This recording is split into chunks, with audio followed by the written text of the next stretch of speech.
పోటీ తోట hello madam గారు చెప్పండి, ఇప్పుడు ఎలా ఉంది జగన్ పరిపాలన? బాగుంది. బాగుందండి, చెప్పాల్సిన పని లేదు. అంతకుముందు టీడీపీ ప్రభుత్వం చూసుకున్నా ఇప్పుడు జగనన్న ప్రభుత్వం జనాలకు తేడా తెలుస్తుంది. టీడీ ప్రభుత్వం మాట ఇస్తారు కానీ నిలబెట్టుకునే తత్వం కాదు వాళ్ళది. జగనన్న మాట ఇచ్చారంటే ఇచ్చిన నవరత్నాలు కాకుండా ఇంకా ఎగస్ట్రా పథకాలు ఇచ్చి జనాల్లో మంచి పేరు తెచ్చుకున్నారు. తండ్రికి తగ్గ తనయుడు అనిపించుకున్నారు. ఒక్క మాట, ఇప్పుడు తండ్రికి తగ్గ తనయుడు జగన్ బాగా చేస్తానని నువ్వు అన్నావు కదా, మరి చంద్రబాబు నాయుడు జగన్ పరిపాలన రావట్లేదు, పిచ్చోడిలో రాయలాగా ఉంది, ఎటు సీట్లు కూడా తెలియదు అని మాట్లాడుతున్నాడు. ఏంటన్నా? ఇప్పుడు తండ్రికి తగ్గ తనయుడు అని చెప్పి నువ్వు అంటున్నావు జగన్మోహన్ రెడ్డిని, మరి చంద్రబాబు నాయుడు అన్నాడు కదా జగన్ గదిలో పరిపాలన రావట్లేదు, చేత కావట్లేదు, రాష్ట్ర నాశనం చేస్తాను అంటున్నాడు.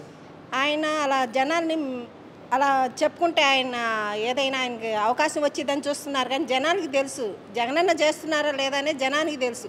ఆయన సభలు పెడుతుంటే ఆయన దగ్గర జనం ఎంతమంది ఉన్నారు, జగనన్న దగ్గర జనం ఎంతమంది ఉన్నారు అని తేడా జనానికి తెలిసిద్ది. ఆయన చెప్పుకుంటే ఏం లేదు, ఆయన చేతగాక పక్క వాళ్ళని కూడా కలుపుకొని అన్ని పార్టీ వాళ్ళని అందరినీ కలుపుకొని తను ఏదో సాధించాను అనుకుంటున్నారు కానీ ఏముండదు, చివరికి ఆయన మిగిలేదు సున్నానే. కానీ ఒక మాట చెప్పండి, ఇప్పుడు మీరు మహిళగా కానీ ఇప్పుడు జగన్మోహన్ రెడ్డి ఇద్దరు కూతుర్లకి రాజకీయాల సంబంధం లేదు, వాళ్ళు ఎక్కడ ఇతర దేశాల్లో చదువుకున్నారు, కానీ ఈ సోషల్ మీడియా సెల్లుల్లో వాళ్ళ గురించి చాలా అసభ్యకరంగా పోస్టులు పెడుతున్నారు. ఏంటంటే అలా పెట్టుకుంటాం వాళ్ళ మైనస్ అండి, అది వాళ్ళు చాలా దరిద్రం. అది అలా పెట్టడం కూడా చాలా దరిద్రం. అసలు వాళ్ళు ఏమని పెట్టుకుంటున్నారో ఏమో తెలియదు.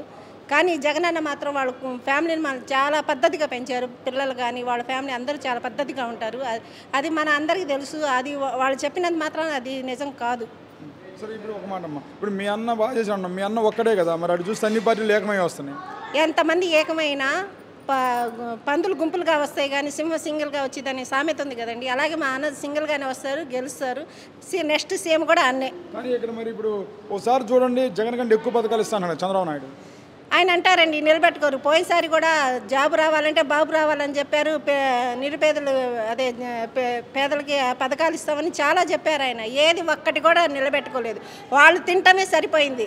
ఇప్పుడు అగ్రికల్చర్లో చూడండి ఎంత స్కామ్ చేశారో. జగనన్న వచ్చి కొంతమందికైనా ఊరట ఇచ్చారు, అది కూడా లేదు వాళ్ళకి. ఏదో అనుకుంటున్నారు కానీ ఏం లేదు అక్కడ. నెక్స్ట్ కూడా మా సీఎం మా జగనన్నే.